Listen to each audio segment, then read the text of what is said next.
বিহারের মেয়েরা ভেজা কাপড় আলমারিতে কেন রাখে তা জানলে আপনারা হতবাক হয়ে যাবেন। আমার শাশুড়ি রোজ নিজে তার জামা কাপড় কাচতেন আর সেগুলোকে না শুকিয়ে আলমারিতে ঢুকিয়ে দিতেন। আমি ভাবতাম তিনি কেন এমনটা করেন। এমনটা করলে তো ঘর দুর্গন্ধে ভরে যাবে, কিন্তু এমন কিছুই হয় না। এই রহস্যটা জানার জন্য আমি একদিন দুপুরে শাশুড়ির আলমারিটা খুলি, আর যেই আমি সেটা খুলি আমার চোখ ছানাবড়া হয়ে যায়। কারণ আমার নাম আরতি। এটা এমন একটা গল্প যেটাতে একটা রহস্য লুকিয়ে আছে। এই রহস্যের সমাধান করতে আমি কি করেছি জানতে হলে এই গল্পটা শেষ পর্যন্ত অবশ্যই শুনবেন। আমার নাম আরতি। আমার বিয়ের 2 বছর হয়ে গেছে। আমার শাশুড়ির ব্যবহার প্রথম দিন থেকে খুব ভালো ছিল, কিন্তু ওনার একটা কাজ আমাকে খুব বিব্রত করত। আমার শাশুড়ির নাম সেলোনি। তিনি খুব ধনী পরিবারের মেয়ে ছিলেন। আমার শ্বশুরমশাইয়ের অনেক বড় ব্যবসা ছিল, কিন্তু উনি খুব বদমেজাজি ছিলেন। উনাকে সবাই ভয় পেত, এমনকি আমার শাশুড়ি মাও ওনাকে ভয় পেতেন। আমার স্বামী তার বাবার সাথে কাজ করত। সে তার বাবা মায়ের একমাত্র ছেলে ছিল, তাই তারা তাকে খুব ভালোবাসত। আমার শাশুড়ি মা মানুষটা খারাপ ছিলেন না, কিন্তু উনি অনেক সন্দেহজনক কাজ করতেন। উনার কাছে একটা আলমারির চাবি সব সময় থাকত। তিনি সেই চাবিটাকে কখনো কাজ ছাড়া করতেন না, সবসময় আঁচলে বেঁধে রাখতেন। তিনি রোজ আমাকে দিয়ে তার কাপড় কাচাতেন আর সেই কাপড়গুলো না শুকিয়ে আলমারিতে তুলে রাখতেন। এটা আমার খুব অদ্ভুত লাগত। একদিন আমি আমার স্বামীকে এই ব্যাপারে বলতে যাই, কিন্তু সে খুব রেগে যায় আর বলে, তোমার লজ্জা করে না? তুমি আমার মায়ের ব্যাপারে নালিশ করতে এসেছ। আমার মা যা বলবে তোমাকে তাই করতে হবে। এটা শুনে আমার একটু খারাপ লাগে। আমার স্বামী তো আমার কোনো কথা বিশ্বাসই করতে চায় না। আমাকে রোজ আমার শাশুড়ি মায়ের কাপড় কাচতে হতো। এটা আমার পছন্দ ছিল না। তাই আমি একদিন মাকে বলি, মা, আমি কাপড় কেচে খুব ক্লান্ত হয়ে যাই। আমি বরং রান্নাঘরের কাজটা করি, আপনি কাপড়টা কেচে নেবেন। কিন্তু মা এতে রাজি হন না। মা বলেন আমাকেই কাপড় কাচতে হবে। আমি বুঝতে পারি না উনি এমনটা কেন করেন। একদিন আমি ওনার ঘরে খাবার দিতে যাচ্ছিলাম। ওনার ঘরের কাছে গিয়ে আমি হাসির শব্দ শুনতে পাই। আমি জানালা দিয়ে উকি মেরে দেখি আমার শাশুড়ি মা আলমারিটা বন্ধ করছে। আমি ভাবি যে ওই আলমারিতে কি এমন আছে যে মা সবসময় সেটাকে লুকিয়ে রাখে আর তার চাবিটা সবসময় আঁচলে বেঁধে রাখেন। আজ থেকে 3 দিন আগে আমি আর একটা ঘটনা লক্ষ্য করি। রাতের বেলা আমি রান্নাঘরে জল খেতে গিয়েছিলাম। গিয়ে দেখে আমার শাশুড়ি মা রান্নাঘরে উপস্থিত। এত রাতে উনি রান্নাঘরে কি করছেন? আমি দেখি উনি খাবার বাড়ছেন। আমি জিজ্ঞেস করি, উনি এত রাতে কার জন্য খাবার বাড়ছেন? উনি বলেন, আসলে রাতে আমার খুব খিদে পায়, তাই এই খাবারটা আমি ঘরে নিয়ে যাচ্ছি। আমি ভাবি উনি তো আমাদের সাথে রাতে খাবার খেয়েছেন, তাহলে এত তাড়াতাড়ি ওনার খিদে কি করে পাবে? পরের দিন সকালে আমি আবার বাড়ির সব কাজকর্ম করতে শুরু করি। শাশুড়ি মায়ের কাপড় কেচে দিই। সেদিন আমি সাহস করে ওনাকে জিজ্ঞেস করি, মা, আপনি ভিজে কাপড় কেন আলমারিতে তুলে রাখেন? আপনার আলমারিতে গন্ধ হয়ে যায় না? উনি বলেন, আসলে আমার চুলকানির সমস্যা আছে, তাই শুকনো কাপড় পরলে আমার চুলকানি বাড়ে। তাই আমি ভিজে কাপড় পরে শুই, এতে আমার আরাম হয়। আমার এই সমস্যাটা বিয়ের আগে থেকেই আছে। সেদিন যখন মা ডিজে কাপড়গুলো নিয়ে তার ঘরে যাচ্ছিল, তখন আমি ওনার পিছন পিছন যাচ্ছিলাম। কিন্তু মাঝ রাস্তায় হঠাৎ আমার স্বামী আমাকে ডাকে আর বলে, আমি একটা ফাইল নিয়ে যেতে ভুলে গেছি, তুমি ঘর থেকে সেই ফাইলটা এনে দাও। আমার স্বামীর নাম সতীশ। তাকে বিয়ে করে আমি সম্মান ভালোবাসা সব পেয়েছিলাম, কিন্তু এখনও আমি সন্তানের মুখ দেখতে পারিনি। আমি আর শাশুড়ি মায়ের পিছু নিতে পারি না। আমি ঘরে আমার স্বামীর ফাইলটা আনতে যাই। সেই ফাইলটা খুঁজতে আমার বেশ কিছুক্ষণ সময় লেগে যায়। যখন আমি ফাইলটা নিয়ে বাইরে আসি, তখন দেখি আমার শাশুড়ি মা উঠোনে বসে আছেন। পাড়ার কিছু মহিলারা এসেছিল, একজন গর্ভবতী মহিলা এসেছিলেন। মা আমাকে দেখে বলেন, বৌমা, এই দিকে এসো। আমি গিয়ে তাদের সবাইকে নমস্কার করি। আমি ওনাদের আশীর্বাদ নিই, তারপর চা বানানোর বাহানায় ওখান থেকে চলে আসি। আমার মনে হয়ে মা আমার উপর নজর রাখছেন। আমি রান্নাঘরে দাঁড়িয়ে ওদের কথা শুনছিলাম। মা আমাকে কিছু ডাক্তারের চেকআপ করাবে বলছিলেন। আমার তাদের কথা শোনার পর মন খারাপ হয়ে যায়। বাচ্চা না হবার জন্য আমি উদাস হয়ে পড়ি। রাতে সবাই তাদের নিজস্ব ঘরে ঘুমাতে চলে যায়। রাতে বিদ্যুতের শব্দে আমার ঘুম ভেঙে যায়। বাইরে খুব বৃষ্টি পড়ছিল। আমার হঠাৎ মনে পড়ে যে ছাদে কাপড় শুকাচ্ছে, সেগুলো ভিজে যাবে। তাই আমি চটপট চটি পড়ে ছাদে গিয়ে আমি দেখি আমার শাশুড়ি মা সেখানে দাঁড়িয়ে আছেন। আর তিনি সেই স্যুটটা পরেছিলেন যেটা আমি কেচে দিয়েছিলাম। উনি হয়তো ছাদে কোনো কাজে এসেছেন। আমার পায়ের আওয়াজ পেয়ে উনি পেছনে ঘুরে দেখেন। আমাকে দেখে উনি একটু ঘাবড়ে যান আর বলেন, এই আমি কাপড়গুলো তুলতে এসেছিলাম। আমি চাই না তোমার কষ্ট করে কাঁচা কাপড় বৃষ্টিতে ভিজুক।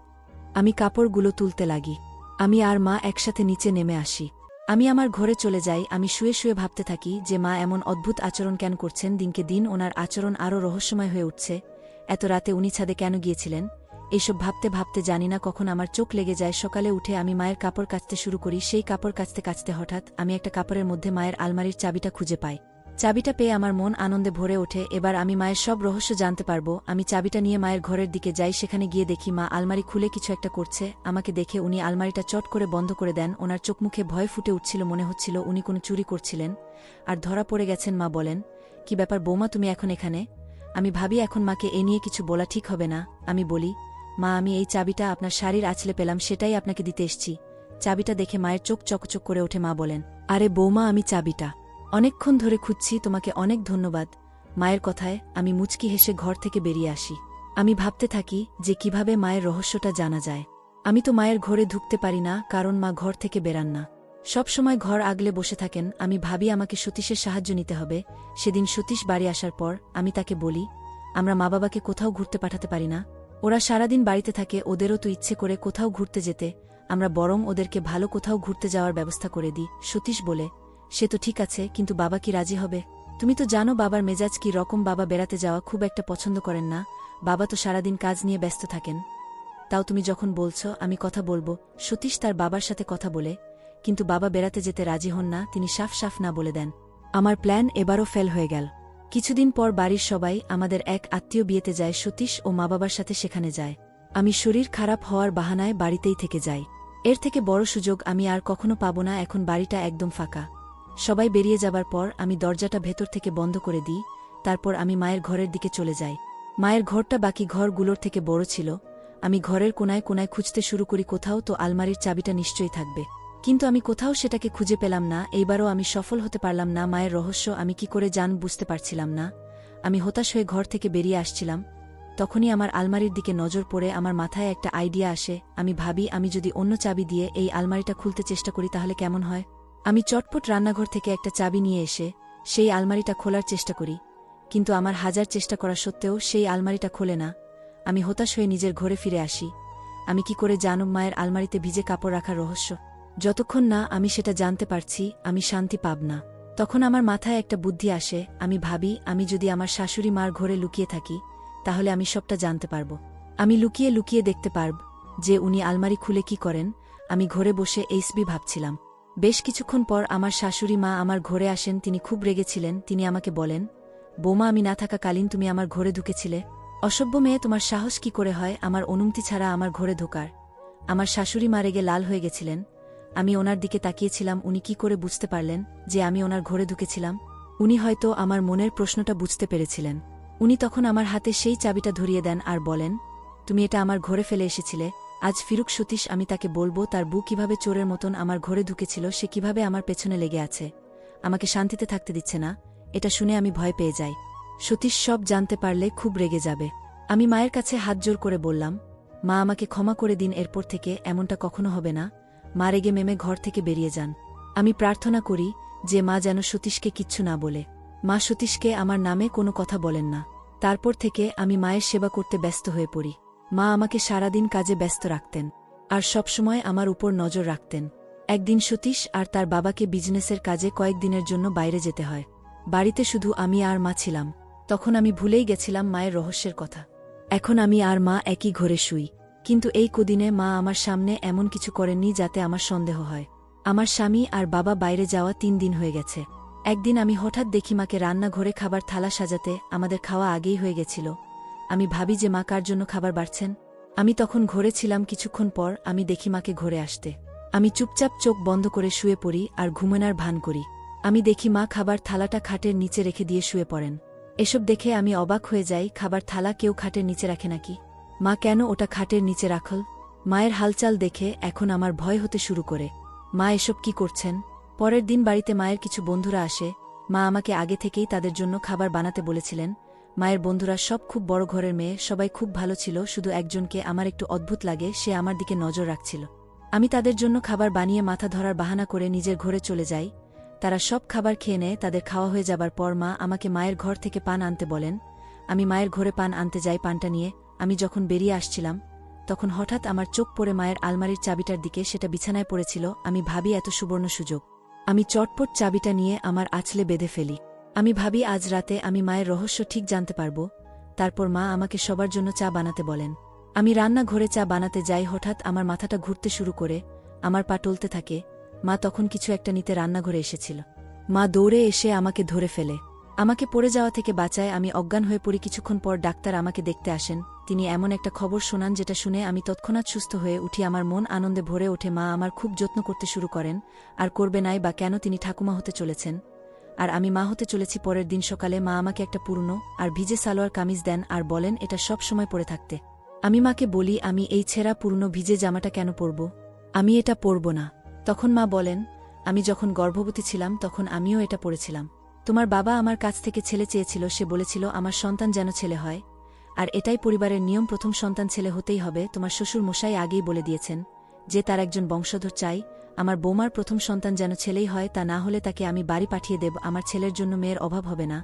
আমি ভাবি, বাবা এত কঠিন কথা কি করে বলতে পারলেন? এসব শুনে আমার চোখে জল চলে আসে। মা আমাকে শান্ত করে আর বলেন, এই জামাটা পরে নাও বৌমা। উনি ঘর থেকে চলে যান। আমি মনে মনে ঠিক করি যে আমি কিছুতেই এই জামাটা পরব না। সেদিন রাতে আমি আমার নিজের ঘরে শুয়েছিলাম। আমি রান্নাঘরে একটা আওয়াজ শুনতে পাই।